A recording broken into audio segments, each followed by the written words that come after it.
From something very serious, you're going to something very fun. So in dermatologic infestations is the topic assigned to me, and by definition, infestations mean to inhabit, sometimes in quantities large enough to be harmful, threatening, or obnoxious.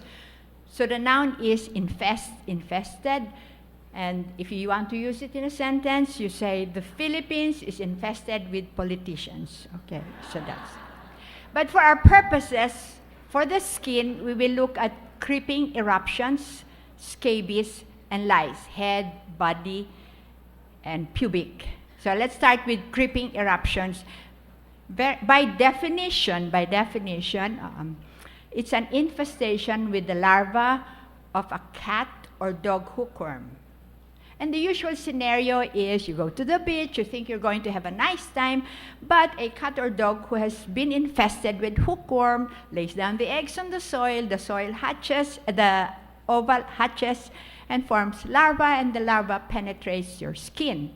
But man is an incidental host, so the larva cannot penetrate. It just stays within the skin and migrates like most Filipinos, they migrate and migrate. So if you want to look at it, it's very, very, very descriptive. Migrants, okay? So you will find snake-like rash with papules and vesicles, and they're very, very itchy. And the only complication you have is a secondary bacterial infection. Unlike in dogs or in cats, it can go to the lungs, it can go to the brain. On the skin, no. It just stays on the skin.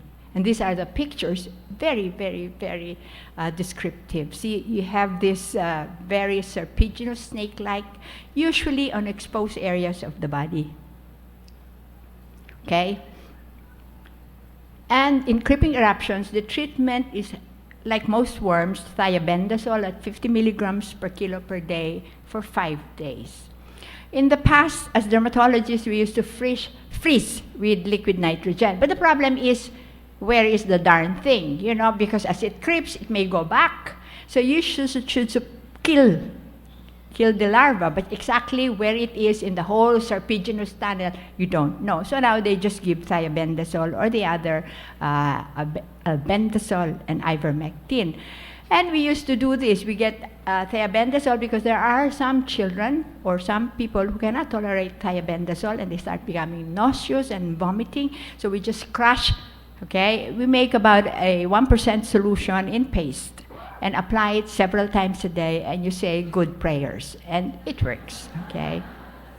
Let's shift gears and go to scabies. We call it galis-aso, but it is not. You don't look for the dog, okay? Historically, the word scabere is to scratch from the Latin word. And I like this because in the Bible, it has been recorded that God was so mad with the Israelites that he said, I will give you festering sores and rash with incurable itch. And we think that was scabies, okay? And Aristotle first described the lice, and he thought they were pimples because they were infected. It took Celsus to describe it in detailed picture. But historically, the first person who said that this organism produces this disease is Bonomo, as early as 1687. So scabies have been with us for many, many years, and long after I am dead, they will still be with you. So God bless you, okay? It's very infectious, very, very infectious. And the usual scenario is an infected person with a female mite, okay? I put there a friend, a kin, a classmate, a lover. Inday, helpers from the provinces, so we call them Inday. And they have mature adult mice, and because they take care of your children, they hold them in their arms. The female mite comes in close contact and it transfers. It has enzymes that can penetrate within the skin and it burrows, okay? I put there lover because I had a very funny story. I had a woman 8 months gravid and she was scratching like crazy, and I said, okay, why do you have scabies? And it was a very nice diagnostic case of scabies. Is your husband also scratching? Yes, he's scratching like crazy, but we haven't had contact. in 3 months, because I'm afraid this is my third, and I have missed, she had abortions twice, 2 abortions, so she was very, very careful. So I cornered the husband in another room, and I said, where did you get the scabies? He says, the GRO that I'm saying. So it can happen. It's a sexually transmitted disease in that context, okay? Sometimes you share linens and cloth, and this happened also. They called us, there was an epidemic of scabies. In the past, I don't know if they still have it, they used to have, when you have a child or a boy who's not behaving very well, you throw him into this one of this cadet thing, and you have 70 or 80 boys in the same dormitory, and they keep changing and exchanging underwear. And so we had, okay, so you can pass it on as far as linens and clothing are concerned. What do you see? Papules, vesicles, excoriations, because it is really, really very itchy. Where do you see them? Scabies, like many things, like warmth. So they go into in the interdigital webs, in the genitals, in the axillae, okay? But in infants, they appear more generalized, and that's the only difference. In older children, it's from the neck down, so 2 in adults. But in infants, you can have it on the head and neck, okay? And very, very, very itchy, very, very, very itchy. Also, the infant does not stand alone, because the infant does not go anywhere. It's somebody else who brings the disease to the infant. So you look for that somebody else, okay? Indi, a visitor, etc., etc. Okay, this is what you see. Interdigital areas on the feet. There you go, and secondary bacterial infection.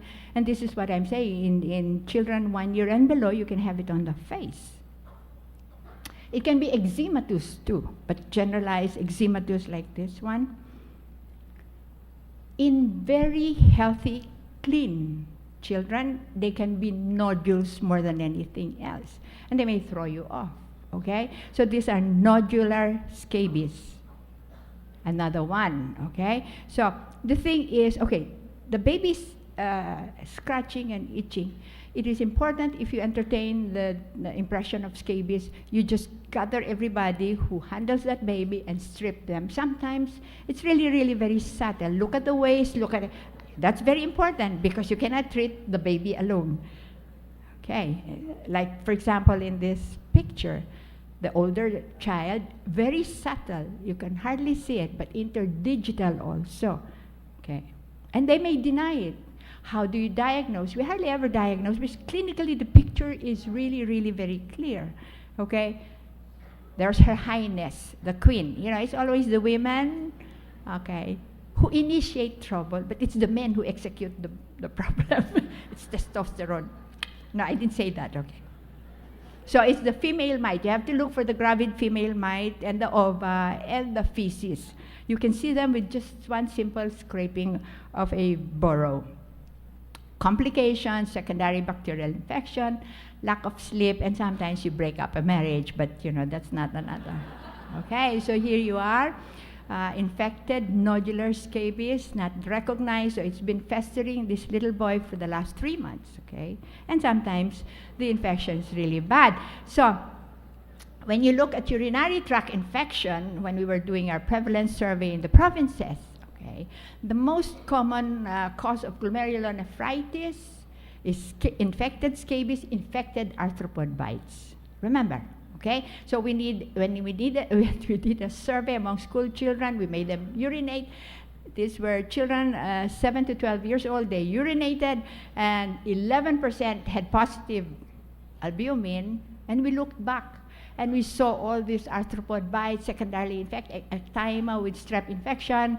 And we told the school teachers, why do you allow this to happen? And they said, we thought it was part of growing up, that kind of things. Everybody is exposed to arthropods, grain mites, fowl mites, cats, dogs, that kind of thing. So we went on a mission of being able to encourage the teachers to look into it and do a lot of getting rid of bugs, etc., etc. So something from very common to something very life-threatening, There's just that little thing in between, okay? How do we treat? Permethrin, 5% cream lotion. The cure rate is about 90%. You apply it from 2 months, okay for children, 2 months and above, but we use it in newborns if they are infected. You put it from the neck down or on the face if there are lesions there, okay? And we put it on. The thing is you have to repeat, okay? And in small kids and pregnant women, we also use sulfur, 5% sulfur ointment. But you apply it every day, every day, every day. And I have a feeling the sulfur does not really work. It's the thick ointment that works, and you're suffocating the idiots. You know, you just keep applying a very thick thing on their skin, and you don't allow the idiots to breathe. But it works for 7 days. You just keep applying it. So again, if available, permethrin. They call it Quell, okay? The other thing is you can formulate 5% sulfur ointment, okay? How to apply from the neck down if they're adults and they have bone lesions or older children. Take note of problem areas. We say you have to look at fingernails. Cut them, or if you just the mother just had a new manicure, you just say, apply the medicine underneath your fingernails. Who knows? Something may be lurking there. No? Umbilicus. So these are problem areas. If scalp and face are involved, apply also. All household contacts must be treated within the same 24 to 48 period. Quell or Linden is no longer recommended in the pediatric age group. Again, Quell has been removed from the market. You need sedating antihistaminics, systemic antibiotics, and topical steroids. Now, in the era of MRSA, we use clindamycin and trimethoprim sulfa.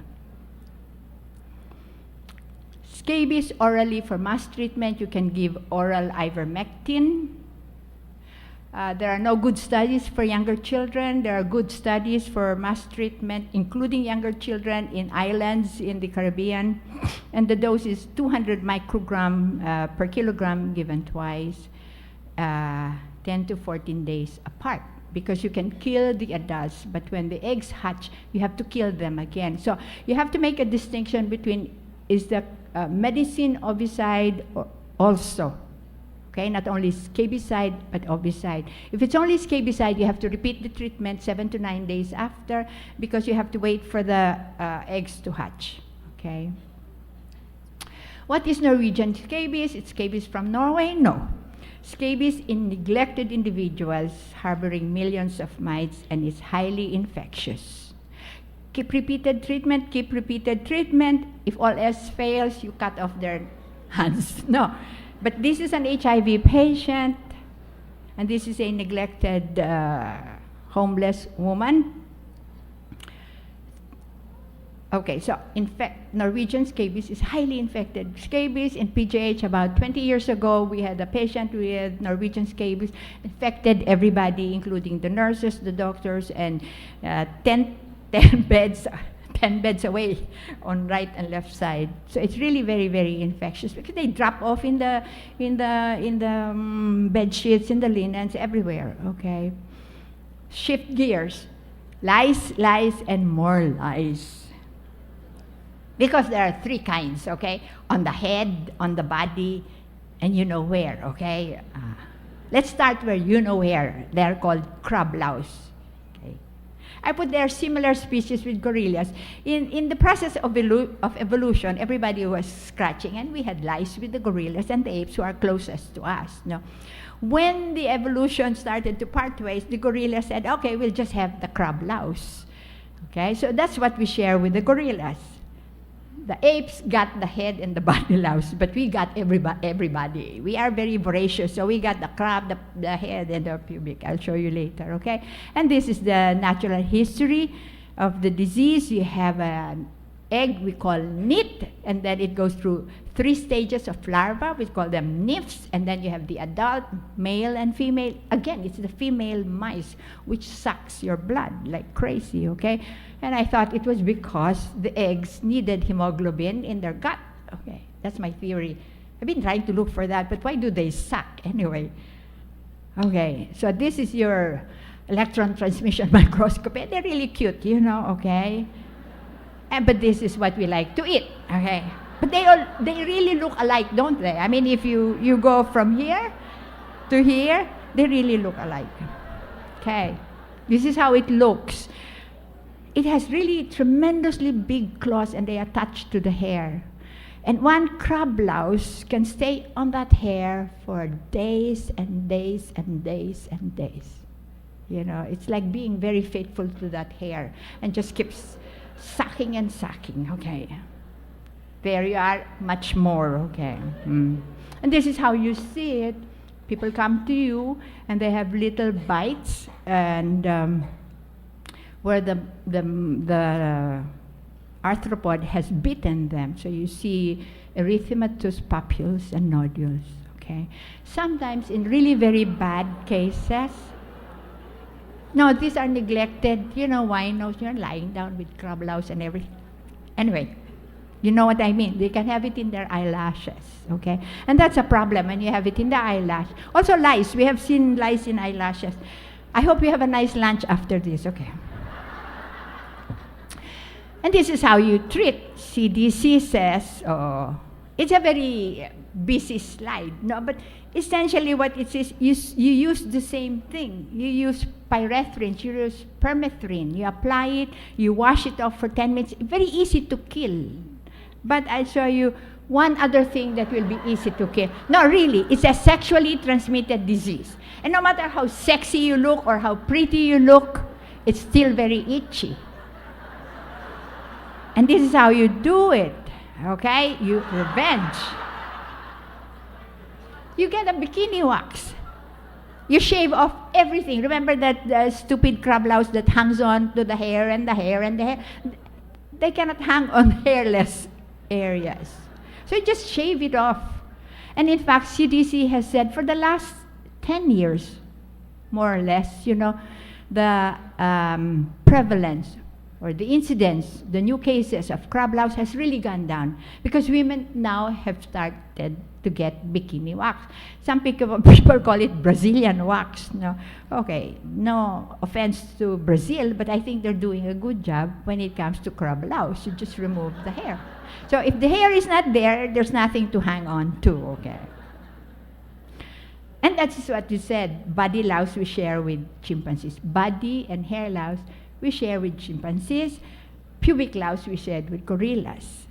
Gorillas chose the crab, we chose everything, okay?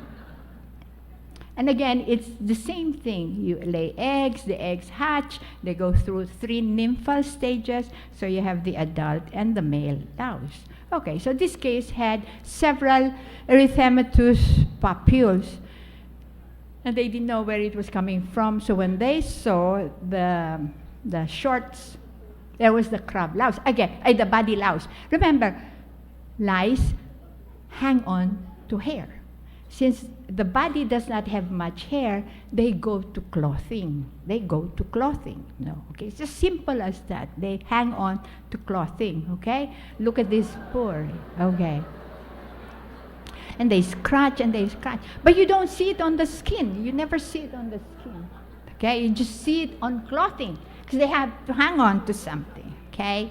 So a little bit of history, so you can be a little bit more knowledgeable.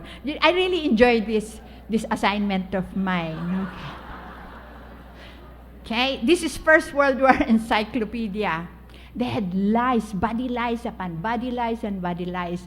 And somebody said more soldiers in the First World War died of lice infestation. Why? Because lice carry typhus. And you have such a thing as trench fever. And this is where the word lousy comes from. You know, the soldiers could not get on marching because the whole night they could not sleep. They had fever. And so the word lousy, look at these soldiers, they would say, they all look lousy, okay? So they didn't know what to do. They kept picking on them and picking on them and picking on them. Finally, somebody decided to put DDT on their clothes, okay? A bit of history again. So lice, not First World War, even Napoleonic, even before that, I think, okay? Napoleon could not march into Russia, maybe because he was caught by the winter, but his 100,000 soldiers were killed by typhus. Okay, so he had only 25,000 or so to get into Russia, and they could not conquer Russia. Okay. So these two guys, Ricketts and Prowazek, knew the body louse was the one spreading the disease. Okay. So they said it was when they bite. Unknown to him, it's when they shit. Okay, it's in the feces. And so they got inoculated with the typhus, and they both died. But to their honor, we call now the Typhus Microorganism Rickettsia prowazekii. I don't want to go that way, okay? I'm not willing to die because of one bug.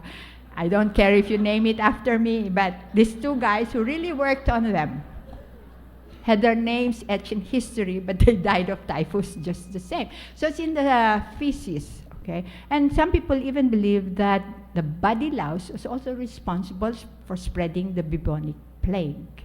Do we have body louse now? No, we're cleaner now. I mean, nobody ever. And in fact, this is a very nice. Why is Napoleon always putting his hand inside, whether it's the right hand or the left hand? Because he was scratching like crazy, okay? He needed to scratch right and left hand.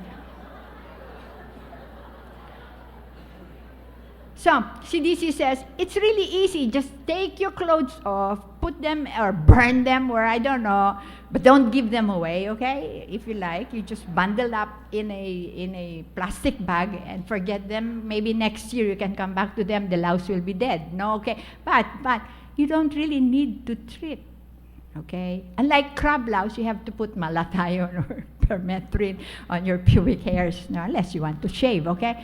But this one, you just have to remove and take a good, clean bath. Just keep bathing, okay? Just remove your dirty clothes. No treatment needed, okay? Shifting gears, head louse. Everybody knows this. In Tagalog, we call it kuto. I don't know in other language, but even in Kapampangan, who I am, in Kapampangan, we say kuto, okay? It has a nice sound to it, but really, long before you and I were born, they found it in Aztec mummies. So it has been there. They found fossils of kuto. And even this very nice painting in 1630, they're picking out kuto by candlelight, lice by candlelight. Okay. They thought, because the candlelight, the lice will come out of the hair, okay? And this is our day, okay. They're so nice. Yeah. This is the caricature of them, okay? So, and are called nits. The thing is, if you see them very close to the hair, less than half a centimeter, they're probably alive. They're probably alive. Because like anything, they like the warmth of the scalp. So anything beyond half a centimeter or so, less than 5 millimeters or so, they're alive, okay? Beyond that, they're probably dead, okay? They have been hatched. Same principle. You lay an egg, go through a larval stage, and then you have adult. No? And usually you see them, or you see scratching, excoriations, and you see a lot of, again, erythematous papules and vesicles. And also sometimes you see them on eyelids. So I have not worked with crab louse, thank God, no. Okay, but I've worked with nits and lice on the eyelids. Okay, these are neglected children that have been abandoned, children that, okay, and we don't have any choice except, again, there goes the old petroleum jelly. You suffocate the idiots. You just keep on applying and applying the petroleum jelly. Ask the child, just apply petroleum jelly. And then wash it off with a baby shampoo. That every night, day in and day out, and they ultimately die on you, okay? How to treat them?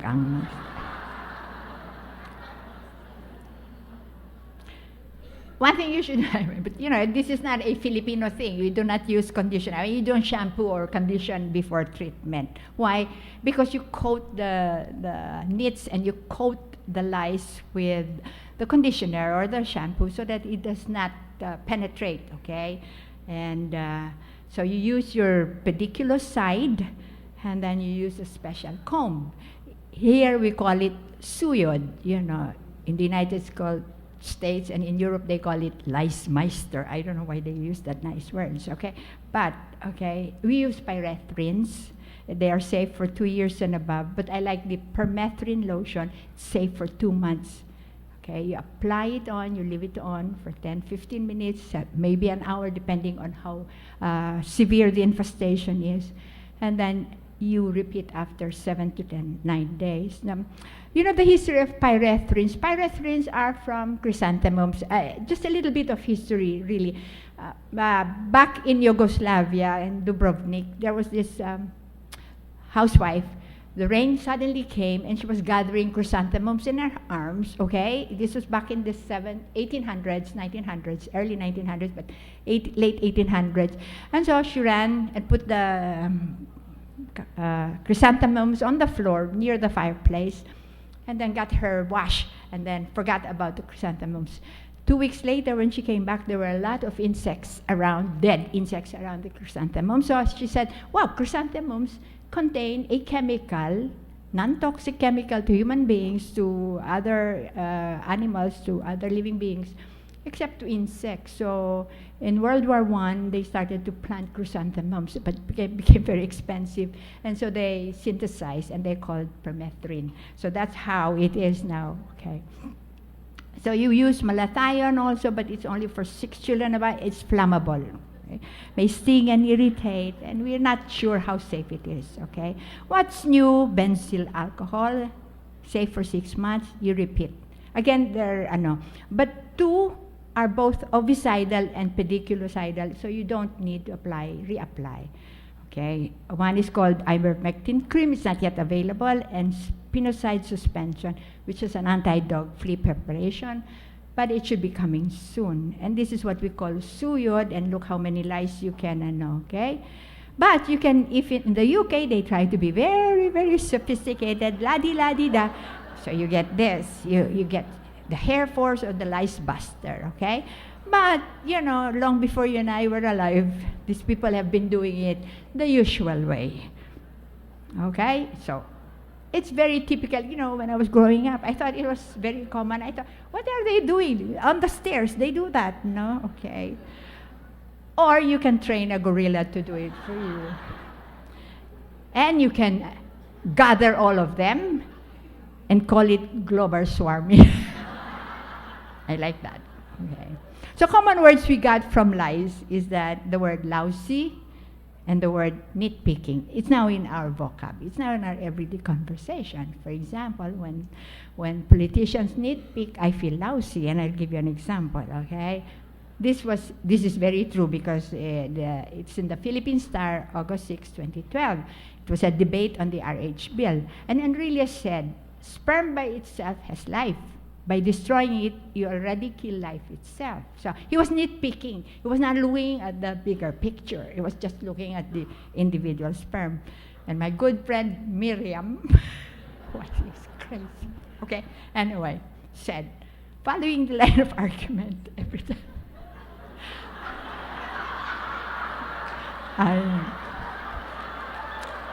I know. So how can you elect these people in office? I don't know. I try to put a gun on my head. Okay. So we did infestations, and we did creeping eruptions. Very easy to recognize. We did scabies. Very easy to recognize also. And I think for all of you and for most of us, it's just the head lice that we worry about, okay? And these are the treatment that we advocate. And thank you very much.